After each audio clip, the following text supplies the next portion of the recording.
Welcome to this episode of this podcast. My name is Peter Vermeersch and I'm a professor of political studies at KU Leuven, and it is my great pleasure to talk to Jan Grzymski today. Jan is an assistant professor in political science at the Institute of European Studies at Jagielloński University in Kraków in Poland, and he's a researcher at a Horizon Europe project there. Jan got his PhD from the Warsaw University, and he worked previously at the Center for Migration Research at that very university on a project addressing issues of securitization and desecuritization of migration in Poland, in particular with regard to Ukraine and Ukrainian citizens in Poland. He's also been a visiting fellow at various institutions, among others at King's College, London, at the University of Amsterdam, and most importantly at KU Leuven, here in Belgium, and I've worked with him in the past on research on many occasions, which was always very pleasant. And his research interests are related to questions of European politics, EU enlargement, EU border questions, identity in the EU, EU External Action Service, and so on. Jan Grzymski, welcome to the studio. Thank you for having me here. It's a great honor and pleasure to be here. Jan, I would like to talk with you a little bit about politics in Poland. I know you are a scholar of European politics, but also a keen observer and commentator on political developments in Poland. And Polish politics really has been at the center of attention in the EU, especially regarding the question of democracy and democratic backsliding. We're now a couple of months into a new political situation in Poland. We are in 2024. The previous government, led by the conservative populist Law and Justice Party, PiS, has been out of government for a while now, and instead there has been a liberal government coalition led by Donald Tusk, leader of the liberal centrist Civic Platform, and he has been in power for a while now. I wonder if you could say a few things from the perspective of political science discussions in Poland on the importance of those elections of the fall of 2023, when a lot of people came to vote and voted, primarily for that coalition led by Donald Tusk. Well, yes, I mean, that was 2013 election become some sort of symbol now of not only in Poland, but I guess also in the European politics, which in a larger picture represents the clash between liberal democratic forces and then illiberal democratic forces. To put just this as some sort of simplifying labels, but for sure, in many countries, each election is portrayed as the most important in recent decade or in even longer. But it was the case, and I think it was a sense also on both sides, because it mobilized the followers of the opposition at that time, so the liberal opposition and illiberal democratic opposition, those who were supporting law and justice government. So I think they had this kind of sense that this is really almost like an ultimate battle. For many reasons, this was the second term of Law and Justice. And because the opposition, unlike in Poland, unlike in Hungary, when Viktor Orban, regardless of what he's doing in his politics, he has a genuine support of many Hungarians, and we can say that even a majority of Hungarians support him. As I said, for different reasons, and he used a lot of manipulation techniques which probably elevate this support, but nevertheless, he had this support. While in Poland, for a long time, it was almost like 50-50 in terms of the blocs. So in that sense, for the two terms of Law and Justice rule from 2015 until 2023, they make a lot of attempts to turn it into, let's say, permanently liberal political order and a constitutional system, and legal system, in media also. But I think there was a sense that if the Law and Justice get the third term, that means the changes will be irreversible in a sense. So there was a lot of mobilization on both sides. And I think what was significant about this election was that for the first time, the opposition was cooperating on a level which has not happened before, which might be some sort of lesson for other countries. I mean, it was also the case with Hungary when the opposition united. There was also the case with Turkey when the opposition tried to unite against Erdogan. But they didn't succeed in the end. So the Polish case in that sense is very unique in a sense that it was the first case of reversing this kind of illiberal string of victories forces. And there was some sort of unique combination of this cooperation between officially three parties, but this party, the electoral committees, they actually consist of many other parties. So there was like a block of several parties together. And the fact that firstly there was no open competition, which is always difficult in an election. There was even a moment in a few days before election when the Szymon Hołownia and then bloc, and then the Peasants' Party, they form a coalition, and there was a threat that they wouldn't get into the threshold, which is 8%. So Donald Tusk was actually saying, well, okay, if you're close to them, vote for them, not for us, because we need them in the parliament, because otherwise the whole combination of the whole structure of this opposition coalition will collapse. And if they didn't get through this threshold, obviously Law and Justice will get a third term. So I guess in that sense, it's also very unique to see, how liberal democratic forces can cooperate, how they can win.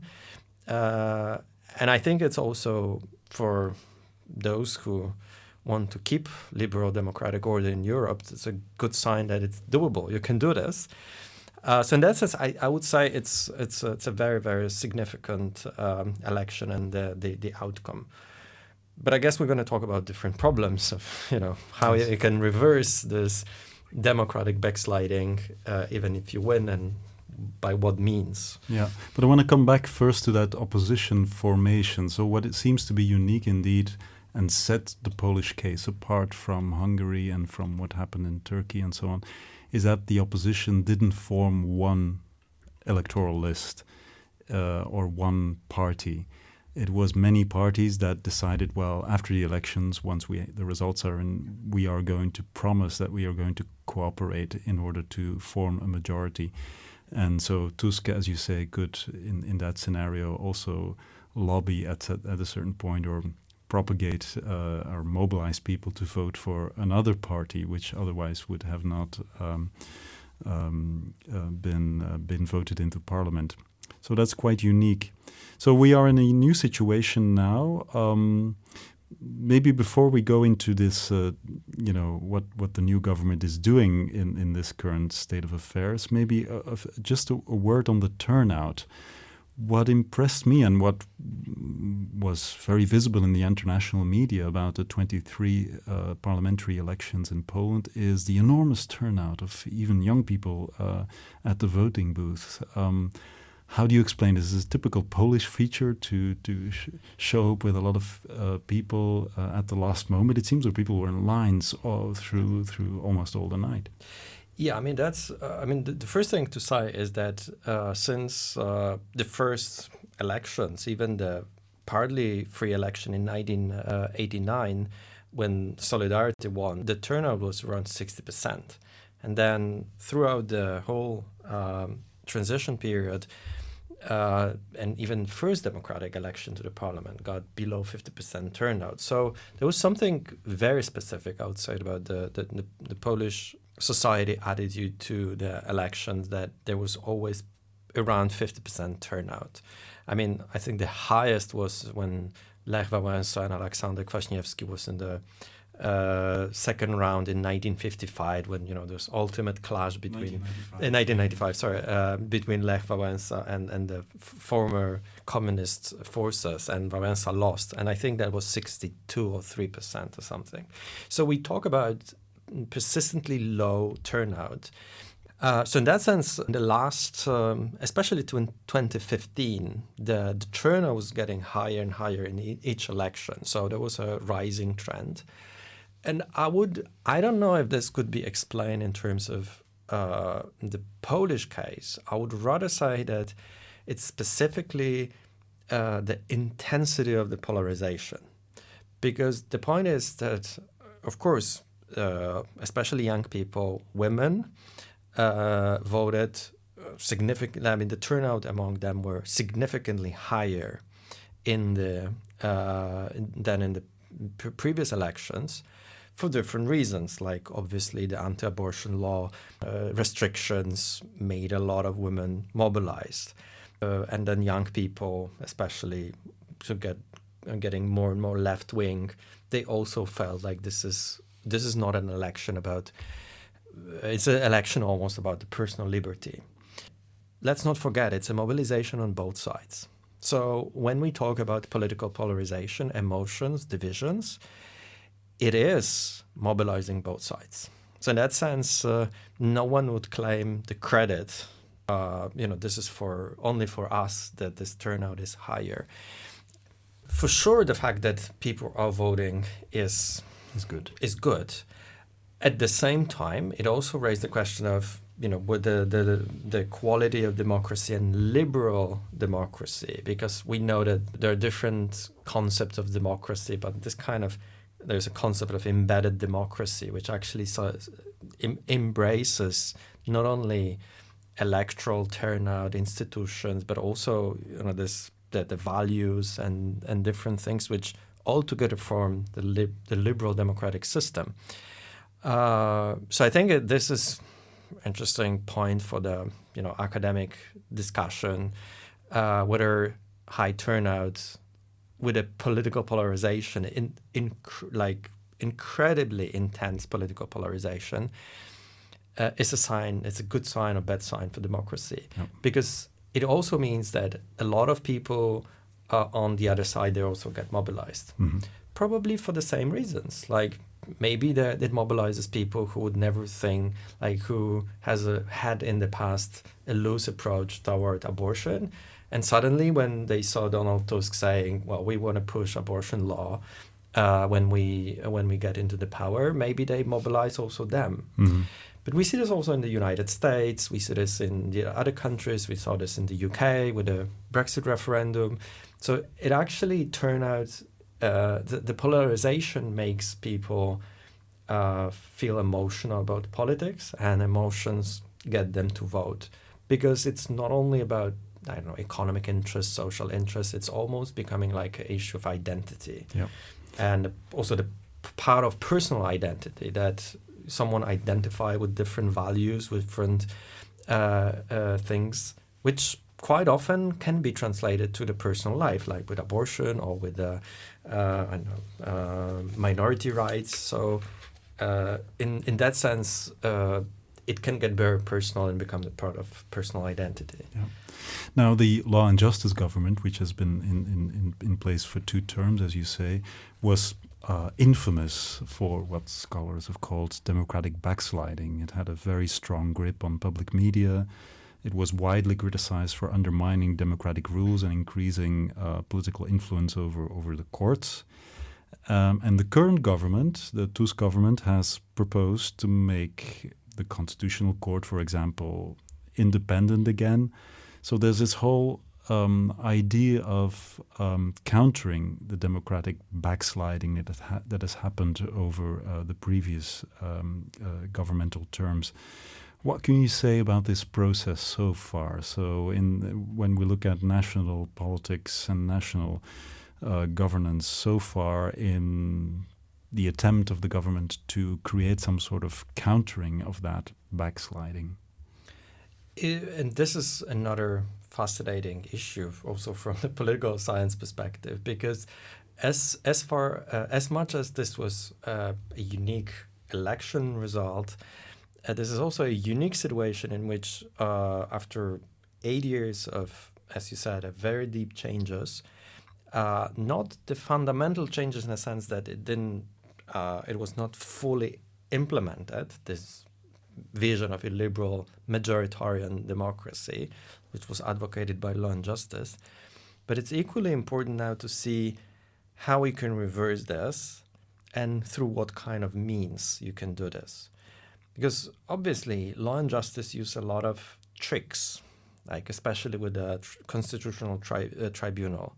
It's not like they make almost like a constitutional revolution. No. And I think that was, so it was more like this kind of salami tactic, like we get a little bit here, we try to bypass this rule and this provision. And then as a general picture, we see this with the media, with especially with the courts and judges, that different parts of the systems has been reversed into illiberal in essence, in spirit. But, they use, as I said, they use this kind of majoritarian populist idea that, we represent the will of people. We have the right to do this. So we can, bypass a little bit legal provisions. A liberal democratic government now can also say we have the will of the people behind us, had a highest turnout. Should we, for instance, wait until the constitutional tribunal term of the different judges expires and then just put the new one? Or we use the same tactic as Law and Justice, make the bill, which is, let's say, problematic, but in a good spirit, in a spirit of liberal democracy. I think that the immediate clash was about the media, because the public media was, to say that it was monopolized by Law and Justice is to say very little. I mean, it was literally the head of the public television was the former high-ranked Law and Justice politician, and he was shameless to go on the party meetings of Law and Justice, being officially the head of the public television. So undoubtedly, the political hate speech, the political emotions, manipulations in the public media. I mean, there will be a lot of PhDs which can be done and research on that. Like it's that a lot of things has been there, unimaginable, really problematic in the legal sense to change the public media as Donald Tusk government did it in the end.